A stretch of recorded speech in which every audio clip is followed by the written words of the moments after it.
Poor ovarian reserve. Few ladies ఏమవుతుందంటే అండి, వాళ్ళు పుట్టినప్పుడు తక్కువ గుడ్లతో పుడతారు.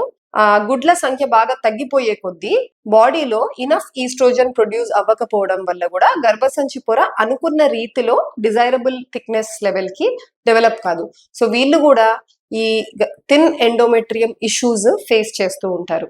ట్రీట్మెంట్స్కి వచ్చిన వాళ్ళు 3 టైప్స్ ఆఫ్ ట్రీట్మెంట్స్ ఉంటాయి ఫర్టిలిటీలో. ఫస్ట్ ఓవ్యులేషన్ ఇండక్షన్, టాబ్లెట్స్ తో ట్రై చేయడం. సెకండ్ ఐయుఐ, భర్త కణాలను గర్భసంచిలో వదలడం. Third IVF.